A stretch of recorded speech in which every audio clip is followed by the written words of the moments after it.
So let's start with the first problem of material chapter. तर इथं आपल्याला maximum consumption दिलेलं आहे 12,000 unit, minimum 4,000, normal consumption 8,000, reorder quantity 48,000, minimum 4 week, maximum 6 week. आपल्याला काय calculate करायचं आहे? Various levels. तर रिऑर्डर लेवल आहे, रिऑर्डर लेवलचा फॉर्म्युला आहे maximum usage into maximum reorder period.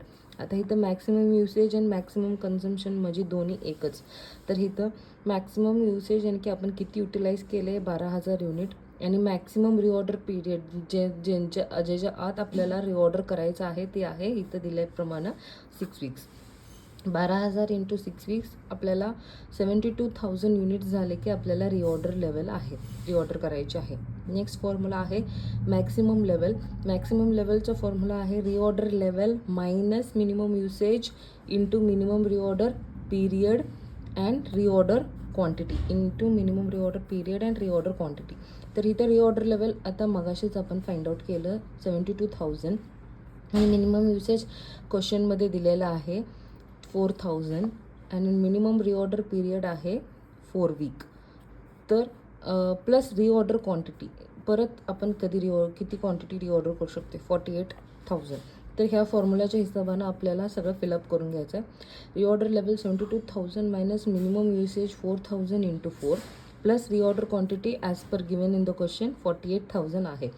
तर 72,000 minus 16 plus 48,000 is equal to 1,04,000 units. फक्त इथं ध्यानात राहू दे 16,000 आपल्याला मायनस करायचं आहे आणि बाकीची 2 प्लस करायची आहेत. नेक्स्ट आहे मिनिमम लेवलचा फॉर्म्युला.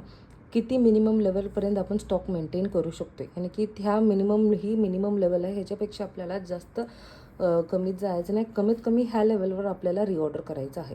तर हे मिनिमम लेवलचा फॉर्म्युला आहे reorder level minus average usage into average reorder period. तर रिऑर्डर लेवल आपण ऑलरेडी फाइंड आउट केलेले आहे 72,000, आणि ॲव्हरेज युसेज आहे 8,000, आणि ॲव्हरेज रिऑर्डर पीरियड.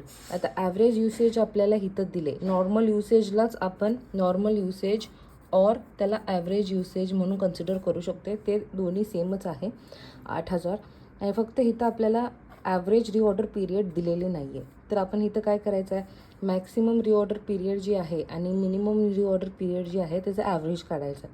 मॅक्सिमम आपला आहे 6 वीक्स आणि मिनिमम आहे 4 वीक्स. तर 6 + 4 divided by 2 is equal to 5. तर हे आपण 5 वीक्स इथं घेतलेलं आहे. 72,000 मायनस 8,000 इंटू 5 40,000. 72,000 मायनस 40,000 आपल्याला मिनिमम रिऑर्डर क्वांटिटी काय आहे 32,000 युनिट्स. कमीत मिनिमम लेवल एवढाच आपण मेंटेन करू शकतो. तर मिनिमम लेवलचं मेंटेनन्स आहे 32,000. नेक्स्ट आहे ॲव्हरेज लेवल. ॲव्हरेज लेवलचा फॉर्म्युला आहे maximum level plus minimum level divided by 2.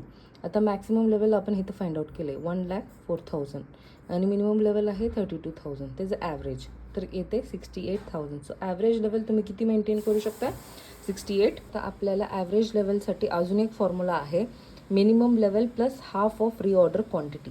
Minimum level आपण अगोदरच फाइंड आउट केलेलं आहे 32,000, half of reorder quantity. Reorder quantity आपली किती होती इथं 48,000. 48,000चं हाफ यानी की 24,000. 32,000 plus 24,000 is equal to 56,000. Average तुम्ही किती मेंटेन करू शकताय 56. ह्या फॉर्म्युलाप्रमाणे 68,000 आहे, आणि ह्या फॉर्म्युलाप्रमाणे 56,000 आहे. नेक्स्ट आहे last level danger level. Danger level यानी की ही डेंजर लेवल आहे, ह्याच्यापेक्षा जास्त खाली येऊन द्यायचं नाही आहे, आपल्याला मेंटेन करायचं नाही आहे. तर त्याचा फॉर्म्युला आहे average usage into maximum reorder period. Average usage आपल्याला ऑलरेडी इथं आपल्याला माहिती आहे 8,000, तर ते 8,000 घेतले, आणि मॅक्सिमम रिऑर्डर पिरियड इथं आपल्याला दिलेला आहे 6 वीक्स. तो 6 वीक्स आपण घेतलेला आहे. तर डेंजर लेवल काय आहे 48,000.